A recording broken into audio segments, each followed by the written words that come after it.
시간 경건한 마음으로 주님 앞에 같이 예배를 드리시겠습니다. 기도하겠습니다. 내가 그리스도와 함께 십자가에 못 박혔나니 그런즉 이제 내가 사는 것이 아니요 오직 내 안에 그리스도께서 사시는 것이라. 사랑의 하나님 감사합니다. 내가 죽고 예수가 사는 삶을 살게 하여 주시옵소서. 주님께서 우리 삶을 붙들어 주시고 이끌어 주실 것을 믿으며 이 모든 말씀 우리 우주 예수님의 이름으로 기도드렸습니다. 아멘. 오늘 나눌 하나님의 말씀은 마태복음 5장 1절부터 12절까지의 말씀입니다.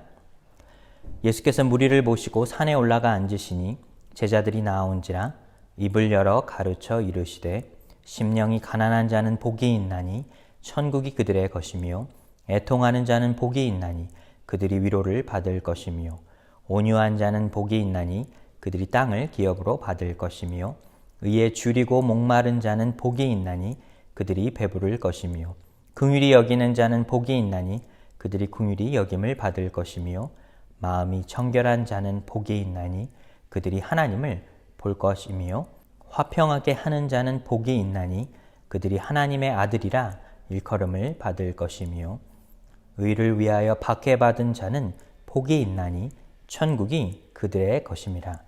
나로 말미암아 너희를 욕하고 박해하고 거짓으로 너희를 거슬러 모든 악한 말을 할 때에는 너희에게 복이 있나니 기뻐하고 즐거워하라. 하늘에서 너희의 상이 큼이라. 너희 전에 있던 선지자들도 이같이 박해하였느니라. 아멘. 우리는 계속해서 마태복음 5장에 기록되어 있는 이 팔복에 관하여 말씀을 나누고 있습니다. 팔복은 마태복음 5장에서 시작해서 7장까지 이어지는 산상수훈을 여는 예수님의 가르침입니다.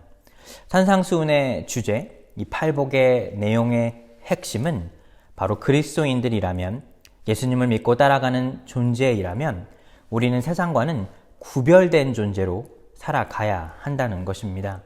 우리가 세상의 것을 쫓아 살아가는 삶을 살아가는 것이 아니라 우리 안에 변화된 자로서 새로운 가치관과 새로운 삶의 목적을 가지고 이 삶을 지켜나가는 것입니다. 팔복의 내용은 다른 길로 걸어가는, 믿음의 길로 걸어가는 우리 모두에게 주시는 하나님의 약속의 말씀이라 할 수가 있습니다. 팔복의 첫 번째는 이 심령이 가난한 자의 내용이었습니다. 하나님의 은혜 없이는 단 하루도 살 수 없는 영적인 파산 상태를 거쳐야만 그 천국의 기쁨을 누릴 수 있다는 것입니다. 두 번째는 애통하는 자에 관한 것이었습니다. 애통하는 자는 하나님께서 주시는 그 위로가 있다 했습니다. 이 팔복의 하나하나는 각자 떨어져 있는 것이 아니라 시작부터 끝까지 하나의 이 복으로 연결되는 말씀이라 할 수가 있습니다. 오늘 말씀을 나눈 이 온유한 자는 주님께서 그 복에 관하여 이렇게 말씀하십니다.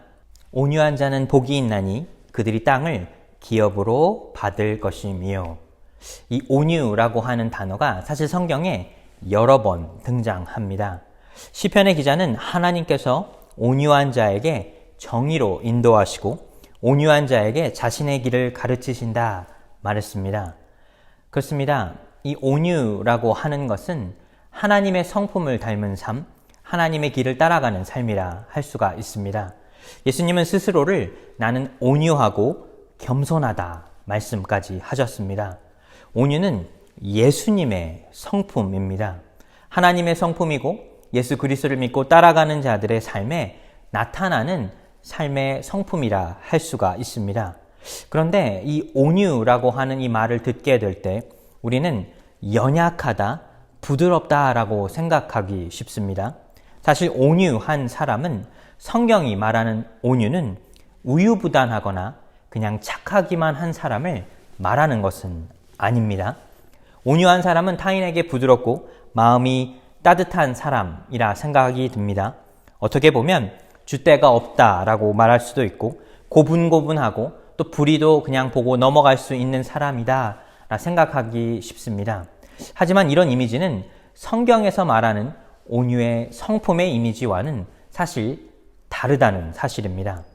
예수님께서 말씀하신 이 온유하다, 나는 온유하고 겸손하다, 온유한 자에게 복이 있다라고 말할 때 사용된 이 헬라어 단어는 프라우스입니다. 이 프라우스의 의미는 야생 동물이 이 야생성을 가지고 있지만 그 주인이 고삐를 쥐어 끄는 모습이라 할 수가 있습니다. 즉 온유한 사람이라고 하는 것은, 온유라고 하는 것은 나 자신을 스스로 통제하는 모습, 절제하는 모습이라 할 수가 있습니다. 약한 사람의 모습이 아니라 강함이 있고 내 생각과 고집이 있지만 그 모든 것을 주인에게 맡기는 것, 그것을 프라우스, 온유라고 하는 것입니다. 그렇다면 예수님께서는 왜 온유한 자에게 복이 있다라고 하는 말씀을 제자들에게 가르쳐 주신 것일까요? 예수님의 때에 많은 사람들이 예수님 앞에 나오게 되었습니다. 그런데 당시에 예수님의 말씀을 들으러 온 많은 사람들은 대부분 가난하거나 연약한 사람들이었습니다. 어떻게 보면 강한 힘에 굴복을 당한 사람들, 이 로마의 군인들로부터, 나라의 지도자들로부터, 심지어는 동족인 세리들로부터 억압받아 온 사람들입니다. 재산을 빼앗기고 자신의 삶을 빼앗긴 사람들, 연약하고 힘이 없는 사람들입니다. 스스로를 지킬 수 없으며 자신의 가족을 지킬 수 없는 연약한 사람들이 생각한 것은 바로 강함에 대한 열망이었습니다. 스스로가 강해질 수 있다면 나를 지키고 내 가족과 나라를 지킬 수 있다라고 하는 그 열망에 의하여 그들은 메시아를 기다려 오게 된 것입니다. 하나님께서 약속하신 메시아가 이 땅에 오기만 한다면 그의 강함으로 우리를 구원해 주리라, 그렇게 생각한 것입니다. 스스로는 강해질 수도 없고 스스로 로마에게서 독립할 수도 없지만 강력한 메시아가 이 땅에 임하게 된다면 우리에게 구원이 임하게 될 것이고 우리는 그들과 맞서 싸울 수 있다라고 생각하는 것이 당시에 많은 사람들의 생각이었습니다. 그런 사람들이 예수님 앞에 나오게 되었습니다. 예수님은 하나님께서 주신 그 능력으로 이적을 행하였고 많은 사람들에게 치유를 행하셨습니다. 그 모습을 본 사람들에게는 이분이 우리가 기다리던 메시아야. 그리고 이 메시아를 통해 우리가 강력한 힘을 발휘할 수 있겠다 기대한 것입니다. 그런 사람들 앞에 예수님은 이렇게 말씀하셨습니다. 온유한 자는 복이 있나니.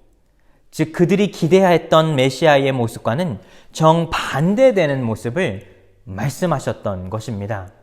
예수님께서 여기서 말씀하셨어야 했던 모습은, 어떻게 보면 사람들이 기다렸던 모습은 이제 우리가 나아가 이 로마의 정권과 맞서 싸우자라고 하는 정치적인 왕으로서의 모습, 리더로서의 모습을 기대했다면 예수님은 오히려 그들을 따라온 많은 사람들 앞에 온유한 자, 내 성품을 하나님에게 맡긴 자, 하나님 안에서 내가 절제할 수 있는 사람이 오히려 복되다 말씀하신 것입니다.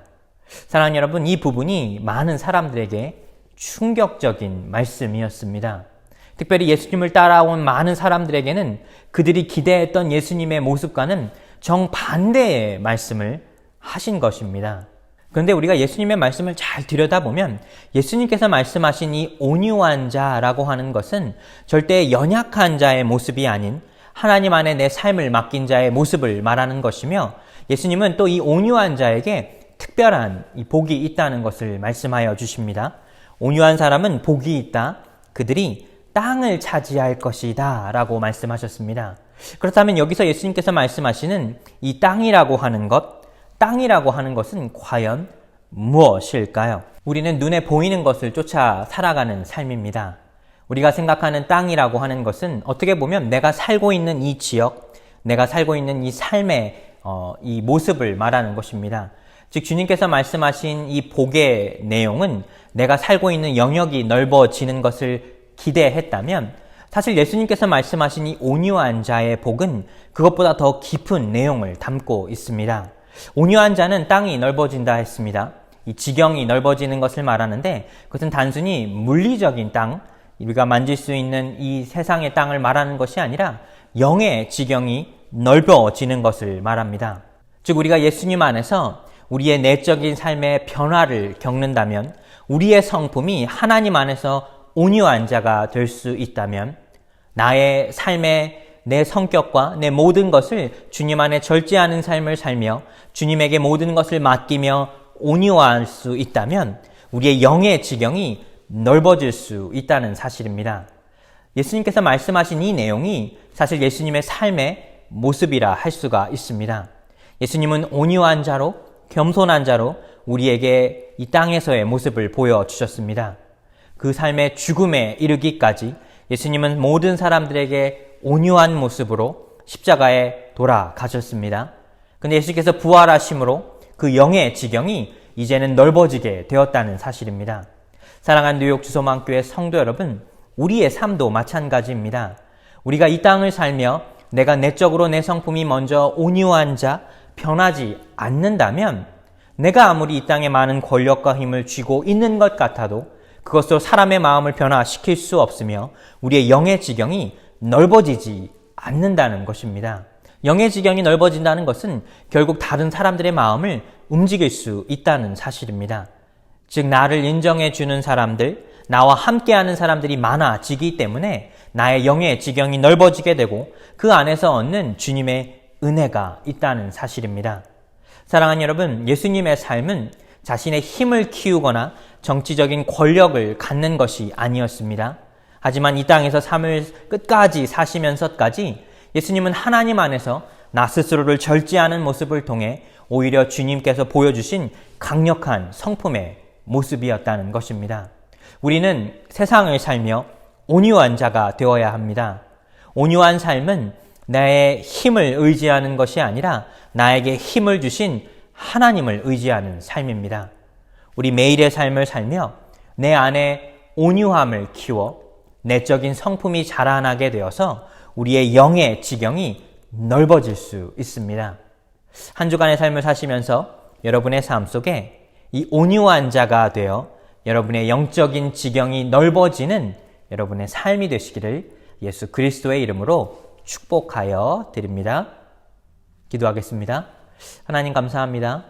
우리 삶에 우리 영의 지경이 넓어지게 하여 주시옵소서. 우리의 모든 것을 주님 앞에 맡겨 우리가 주님 안에 통제를 받는 우리 온유한 삶을 살게 하여 주시옵소서. 이 모든 말씀 예수님의 이름으로 기도드렸습니다. 아멘.